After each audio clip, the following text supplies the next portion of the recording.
दिन दिन बढ़ती नई उलझनें, दिन दिन बढ़ती नई उलझनें सुलझ नहीं पाती हैं। हल होती हैं एक आधी तो चार नई आती हैं। देखो दुनिया उलझ रही है, उलझन को सुलझाने में मिले त्याग से सही शांति। जिनवाणी बतलाती है कि वास्तव में हम इष्टोपदेश में पूज्यपाद स्वामी कहते भी हैं, विपत्त्योमात्मनो मूढ़ा परिसामिनीक्षते दाह्यमान मृगा कीणा वान्तरस्तरुस्तवत्। कह दिया विपत्तोमात्मनो मूढ़ा, हम दूसरों की विपत्ति को देखते हैं और लेकिन उस पक्षी की तरह, उस व्यक्ति की तरह हैं जो किसी पेड़ पर चढ़ा है और देख रहा है कि सारे पेड़ों पे आग लग गई और चर्चा कर रहा है दूसरों की कि वो पेड़ जल गया, वो पशु जल गया, वो आदमी मर गया, लेकिन ये नहीं देख रहा जब मैं उसके बीच में बैठा हूँ तो मेरा नंबर भी आने वाला है। बड़ी सुंदर बात कही है कि हम भी उसी वन के जिसमें तृष्णा चिसा परिदहंति न शांति रासा। कह दिया तृष्णा की अग्नि में दुनिया जल रही है, तीनों लोक जल रहे हैं, लेकिन उससे दाह से शांति नहीं होती है। सिर्फ कौन सी जल से शांति होती है? अपन पढ़ते भी हैं कि भगवान आपने पार्श्वनाथ स्तोत्र में पढ़ते हैं कि आगते नागते तू बचावे। कौन से आग, कौन सी नाग? वो आग नहीं जो कि ये माचिस से लगाई जाती है। विषय रूपी आग से बचाते हो, वासना रूपी कसाई रूपी नाग से बचाते हो तुम, क्योंकि आपको देखकर तुमको लगकर स्वामी मुझको निस्वभाव का भान हुआ। सुख नहीं विषय विष भोगों में तुमको लख यह सद्ज्ञान हुआ। वास्तव में विषय भोग क्या है? विचार करना, जब तक प्राप्त नहीं होते तब तक उनकी प्राप्ति का दुख होता है, और प्राप्त हो जाए तो अतृप्ति का दुख होता है, और विछोह हो जाए तो और ज़्यादा दुख होता है। धन आप सबकी तिजोरियों में पड़ा होगा, लाख 10 लाख करोड़ जो कुछ भी होगा, लेकिन यदि धन हो, चाहे सोना हो, चाहे चांदी हो, आप रोज नहीं पहनते हो 10 तोला भी सोना, लेकिन सच बताना उसमें से एक रिंग नहीं मिले तो, एक अंगूठी नहीं मिले तो बस वो अंगूठी पर ही जान जाती है। वो कहाँ रह गई, कहाँ खो गई, यहीं रखी थी, वहाँ रखी थी। पूरी चीज़ें तो आप खोल खाल के रख दोगे एक अंगूठी के लिए। वो रखी थी इतने दिन से, वहीं पड़ी थी, पहनी नहीं थी तुमने, और हो सकता है तुम पहनोगे भी नहीं, क्योंकि मान लो 20 अंगूठी, 20 कहाँ पहने जाते हैं। कभी मौका आता है तो 10 पहन लोगे, 20 थोड़ी पहन पाओगे। और कई चीज़ें घर में ऐसी पड़ी होंगी जो कि बिल्कुल यूज़ में नहीं आती हैं। लेकिन तृष्णा कहती है नहीं, पड़ी रहने दो, मेरी तो है। अब बताओ, हम उस धन के लिए इतने परेशान हो जाते हैं जो एक दिन नहीं मिले, और हो सकता है वहीं मिल जाए, और मिलने के बाद फिर हम उसे देखें भी नहीं। हमारी ज़िंदगी में कामनाएं ऐसी थी, जब तक नहीं मिली थी बहुत उम्मीदें की थी एक बार मिल जाए, और मिलने के बाद क्या हुआ? मिलने के बाद उसकी अपनी तकलीफ़ें हैं।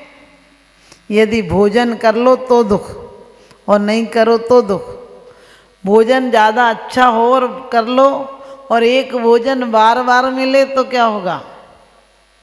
फिर भी नहीं खाया जाएगा। एक गाना रोज रोज सुनो तो भी नहीं सुना जाएगा, क्योंकि विषयों की तो आदत ही है, विषयों का स्वभाव है कि वो तृप्त होते ही नहीं कभी। उन्हें तृप्त करने जाओगे तो तुम निपट जाओगे, लेकिन विषय के भोग कभी भी तृप्त नहीं होते। विष कोयले को कितना भी साबुन से धो दो, बढ़िया से बढ़िया सर्फ लगा दो कोयले को, लेकिन कोयला सफ़ेद होने वाला नहीं है। कोयले को सफ़ेद करना है तो क्या करना होगा? एक बार उसके बारे में ये चिंतन करना पड़ेगा कि इसकी पद्धति को बदलना पड़ेगा। कोयले को सफ़ेद करना है तो आग में जला दो, कोयला पहले लाल होगा, क्रोधित होगा, उसके बाद सफ़ेद हो जाएगा। ऐसे हमें त्याग संयम के मार्ग पर आना हो तो कितना कष्ट होता है। आप बुराई किसी की देखो, एक बार सुन लोगे और तुम्हें पूरी याद हो जाएगी। और क्या हुआ, और बताओ क्या हुआ, और क्या हुआ। शास्त्र की 1000 बातें सुन के जाओगे, 2 बातें भी याद नहीं रहेंगी।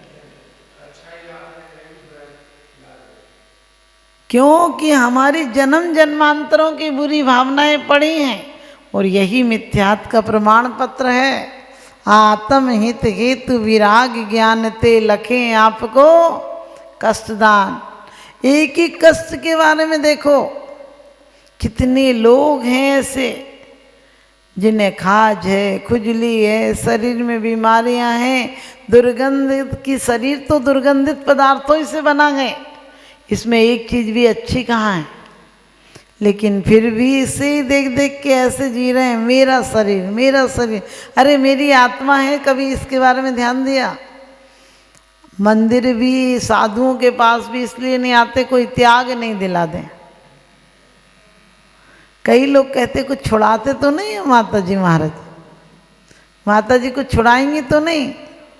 मैं नहीं छुड़ाती हूँ, बात अलग है, क्योंकि मेरा मानना है कि आपको छुड़ा दिया तो आप हमारे पास आने ही छोड़ दोगे। लेकिन सोचो क्या छुड़ाएंगे तुमसे। तुम्हें वो माँ की तरह है जो कि दूसरा खिलौना देकर खराब खिलौना छीन लेती है। बच्चे को पास बुलाना हो तो बच्चा ऐसे नहीं आता, लेकिन आप जैसे ही कहते देख बाबू तेरे लिए कितना अच्छा गिफ्ट लाए हैं, बच्चा तुरंत दौड़कर आ जाता। और वो कोई गंदी चीज़ लिए हो, कोयला लिए हो, कंकड़ लिए हो, तो आप क्या कहते ये छोड़ेगा तब देंगे, और वो छोड़ देता है। ऐसे ही गुरु महाराज क्या करते हैं, वो खिलौनों की तरह तुम्हारे लिए छोटे छोटे व्रत नियम संयम का संस्कार देके तुम्हें ऊपर उठाना चाहते हैं। लेकिन आपको क्या लगता है कुछ छुड़ा देंगे तो तकलीफ हो जाएगी, कुछ छुड़ा देंगे तो हमारा गुजर कैसे होगा। क्योंकि उसमें आनंद आ रहा था।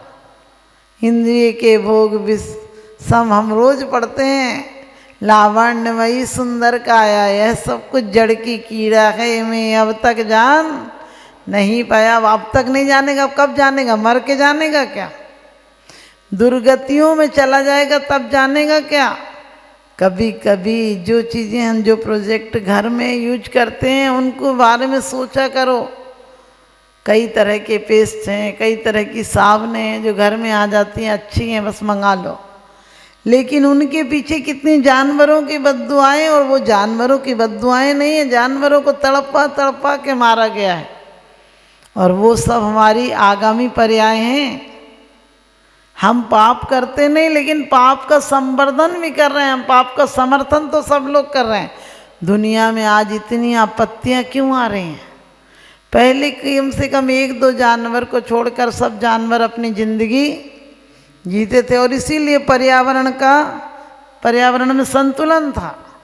क्यों, सब प्रकृति के जीवों को जीने का अधिकार था।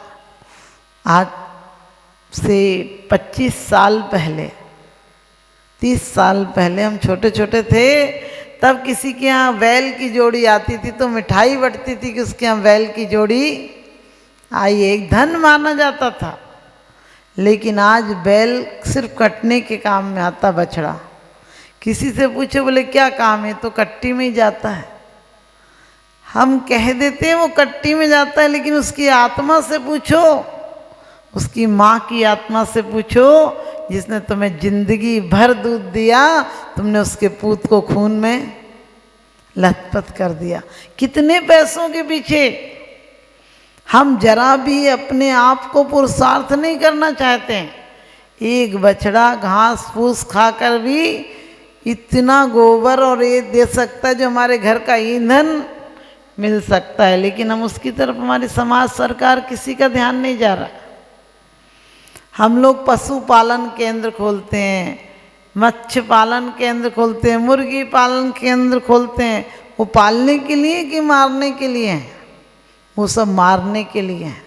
कितना पल पाते हैं वो? 6 महीना, 2 महीना, 4 महीना। इसके अलावा पहले तो कम से कम मरने का दुख था, अब तो जीने का भी दुख है।